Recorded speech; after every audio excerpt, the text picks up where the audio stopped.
Сәлеметсіздер ме оқушылар? Сабағымыздың тақырыбы футбол ойыны. Бейне роликті дайындаған Жұмажанова Зубайда Оразбайқызы.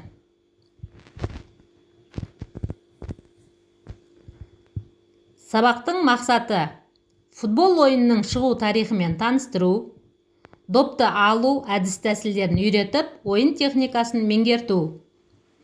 Келесі жасайтынымыз біздің жалпы дамыту жаттығуын орындау. Бейне роликте жасалған жаттығуларды қайталаймыз.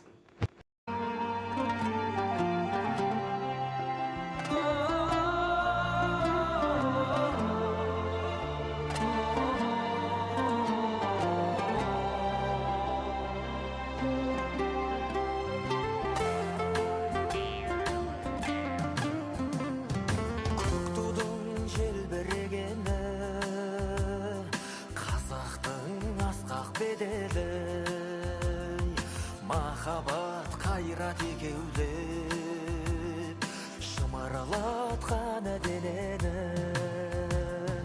көк тудың желбірегені жаныма қуат береді. Таласқа түссе жан мен ту, жан емес маған керегі, көк тудың желбірегені.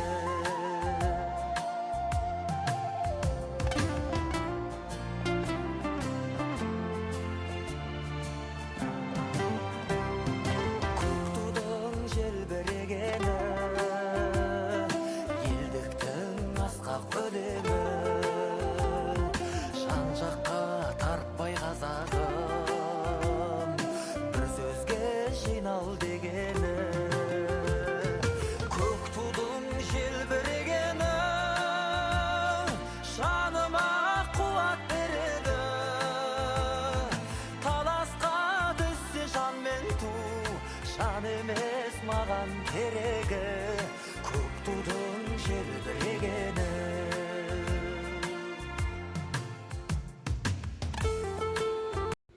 Келесі кезекте футбол шығу тарихымен және теориясымен таныс болайық.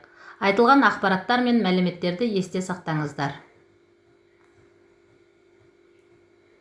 Футбол ағылшын тілінен аударғанда аяқ доп деп аударылған. Футбол спорттың командалық ойын түрі. Футбол әлемге аса танымал ойындардың бірі. Ойынның негізгі мақсаты қарсылас команданың қақпасына аяқпен немесе басқа дене мүшелерімен қолдан басқа қарсылас команда салған саннан көбірек доп салу болып табылады. Футболдың шығу тарихы. Футбол тарихы 12 ғасырдан бастау алған. Алғаш рет Англияда дамыған. Саяхатшы Гастон де Фуа өз заманында көптеген пікірлер білдірген. Келесі слайдта ойын техникасымен таныс болайық. Ойын техникасы 7 кезеңнен тұрады. Олар: шабуылдау, құлау, қабылдау, кері қайтару, доптың берілуі, допты ойынға қосу, тосқауыл қою. Келесі слайдта допты ойынға қосу, қабылдау, тоқтату тәсілдері көрсетілген. Енді бізде сен білесің бе айдары. 2002 жылдың 25 сәуірінде Стокгольмде УЕФА-ның конгресі өтіп, онда Қазақстан футбол одағы Европа футбол қауымдастықтары одағының құрамына қабылданды. 1908 жылы футбол олимпиадалық ойындар тізіміне кіреді. 1904 жылы Халықаралық футбол федерациясы FIFA, 1954 жылы Европа футбол қауымдастығы УЕФА құрылған. Қазақстанда алғаш футбол командасын құру 1911 жылы бастау алған.